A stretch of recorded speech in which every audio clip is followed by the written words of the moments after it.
Breaking news tonight, President Trump announcing on Truth Social Israel and Hamas agreed to phase 1 of a peace plan. The president said this means all hostages will soon be released and claimed Israel will withdraw troops to an agreed upon ceasefire line. The president wrote in part, quote, "All parties will be treated fairly. This is a great day for the Arab and Muslim world, Israel, all surrounding nations, and the United States of America."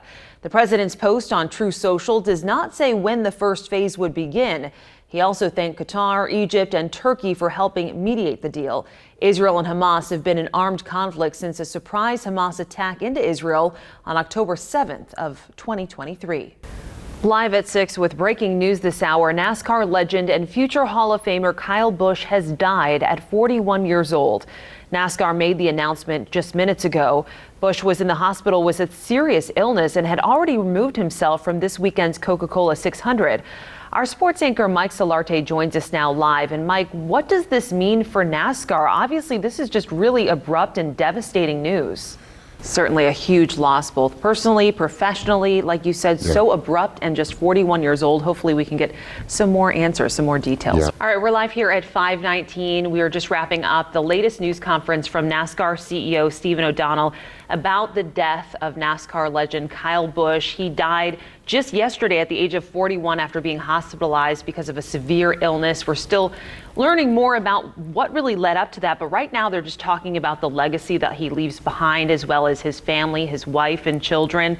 And he basically, the CEO there said that Kyle lived every chapter that you could live in NASCAR. He was just amazing. He had more National Series races than anyone in history. He definitely left behind quite a reputation, being called Rowdy as a nickname, very competitive and fierce, just really the kind of guy who bucked the system, but because he was so good out there. And coming just on the heels of a race he did last week, and then now right before the Coca-Cola 600 that still plans to go on Sunday, and I'm sure there will be a lot of memory and heartfelt emotions that will really fill that crowd on Sunday. We are live here just before 8 p.m. You were just listening to Kentucky Governor Andy Beshear and other state officials after a UPS plane crashed shortly after takeoff near the Louisville airport, sending a massive plume of smoke and flames into the air. The governor now confirming 3 deaths and 11 injuries. We know 3 UPS crew members were on board at the time, happening around 5:15 tonight. Flight 2976 traveling from Louisville to Honolulu. Some businesses nearby the crash were also impacted. Crews are still working to contain it. And you can follow this story and election night coverage by downloading the Spectrum News app. Yeah, it was a really thorough discussion. Technically, they say it is state law for kids in school or child care centers to get vaccinated. And they ask you to call your doctor first if you think that you might have been exposed or have any symptoms, so that you don't bring it in and spread it. And they say that you can, as long as you're over 1, you can get vaccinated. And hopefully we can get back to that eliminated status, because that would be great. One less virus to worry about. This weekend, we're bringing you team coverage from all over the state to show you how your communities are tackling this system. Live now at 2 o'clock and continuing our live coverage of this winter system that is passing through our state today. Flights have been heavily impacted by the snow and the weather conditions out there today. Our reporter Chloe Salsameda joins us now live from Charlotte Douglas International Airport, where, Chloe, it's my understanding there are hundreds of delays and cancellations. We want to check in on our coast, where they're actually expected to get some snowfall as well. Very unusual. We want to check in with our reporter Courtney Davis joining us now live. And wow, it looks like it's coming down there now, Courtney. We're tracking winter weather across North Carolina this afternoon and really throughout the day. We want to bring in our meteorologists Lee Ringer and Jeff Crum for a live, closer look at what we're dealing with and how long we could see the snow stick around, because wow, it's been pretty much going all day long, right? And as we've told you, flights are being heavily impacted by the snow and the weather conditions out there today. Our reporter Chloe Salsameda has been at the Charlotte Douglas International Airport for us today. She joins us now live with the latest there, because as I can see from FlightAware, those cancellations and delays continue to rise. We also want to check in with our reporter Sasha Strong, who's in the Triad. And it is very easy when you see her shot to tell why those airports are seeing so many cancellations. This is why. And I'm Britni McDonald. We're tracking winter weather across North Carolina for you all day and night. We want to bring in our meteorologist Lee Ringer and Jeff Crum for a closer look at what we're seeing now. And for some parts like Charlotte, we've been seeing accumulation all day, and then other parts of the state, they're getting it maybe later on, right? I don't know what's more impressive, that kick in like the accumulating snow or then the dismount into that snow angel. That was impressive, Marshall, I have to say. You got to have fun in the snow. Yeah, so Zyneria, tell us about what you're seeing. I know there's some people that are disappointed in Raleigh that there hasn't been snow. We're seeing all that red behind her, never a good sign. And did he say 17 times? I would have given up after a couple. I would have too. Taken that train or a car or something else, right? Right now, our Marshall Keeley is there keeping track of how it's looking in Greensboro. And our last hit, you definitely were having a lot of fun. How are you feeling now, Marshall?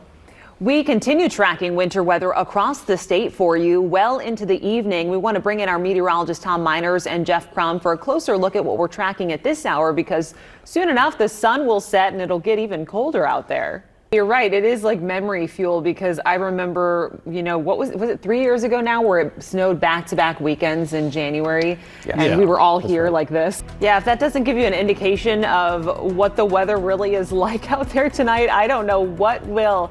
Just so much wind. When we return, we head to the Weather Center to see how long all of these cold temperatures and snowy conditions will last. We'll be right back. You are a trooper. The photographer could barely keep up with the shot because the sleet and the wetness. Charlton, the man. Charlton Wilson. He's the man as well, because it's like, you can't lie about this stuff. Look at her shot. It's so terrible out there. And as she mentioned, it's wild because it never happens out there.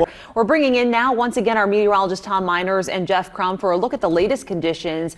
And Tom, I know you're taking a look at some traffic crashes that have happened out there tonight. Yeah, and it's funny seeing her sit on the picnic table, because in a few months, there'd be filled with people. Yep. You'd have the beach. It would be beautiful. The only wind that you would see is like a nice sea breeze. So it is just crazy to see it like that. Yep. Yeah, our Marshall Keeley has been out there all night for us tracking conditions in Greensboro. And every time we go to you, it's still snowing. We want to start on our coast, where our Courtney Davis joins us now live once again from Kill Devil Hills on the Outer Banks, where we are seeing something we really don't see out there, and it's a whole lot of wind and snow. Courtney, how is it now at 9 o'clock? You can hear the wind out there. Yeah, that's part of the problem, is the trickle-down effect. After all those cancellations, even if things clear up, they got to start rebooking all those flights. At least at Matthew, with 17 cancellations, had a smile on his face. I know. I was thinking the same thing. I'm like, he's taking it in stride. Maybe for the camera. What else can you do, though, He's lost his mind at this point. I would understand that. And continuing our coverage across the state tonight, our Spectrum News 1 reporter Ashley Van Haver joining us live once again from High Point. Rose, thanks. It can be deceiving because you see the light, fluffy snow, and then you forget that there could be ice under it. And you also could forget that, some of it hadn't even melted from last weekend. We want to begin with our Courtney Davis on the coast from Kill Devil Hills, where in the Outer Banks, where she is having trouble even keeping her hat on. The wind has certainly not died down, Courtney. And you can see that the wind has picked up in both of their shots. We want to begin with Courtney Davis from Kill Devil Hills on the Outer Banks, where Courtney, correct me if I'm wrong, it looks like the worst it's been all night. As Umberto and Imelda churn in the Atlantic, we're seeing impacts along our North Carolina coastline. At least 5 unoccupied homes fell into the ocean, one after the other today within minutes.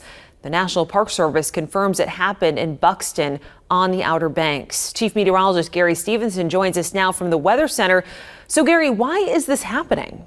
Well, it's kind of freaking me out standing right next to it. Of course, this is not the actual size. Otherwise, I'd be in Honey, I Shrunk the Kids, I think. But this is a predator that's worrying North Carolina's bee farmers right now. These yellow-legged hornets attack and destroy honeybee hives, killing and consuming other bees. That's a real danger to the state's beekeepers and bee population. We spoke with the president of the Cumberland County Beekeepers Association about the threat.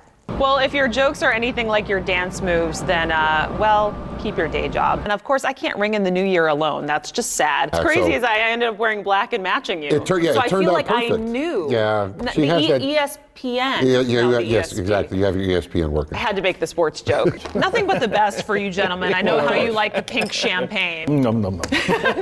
Not down into my belly. I love Scotch. A little unleaded, but Scotch. it's not. We hope you have a great 2026. We wish you health, prosperity, happiness, all the good stuff.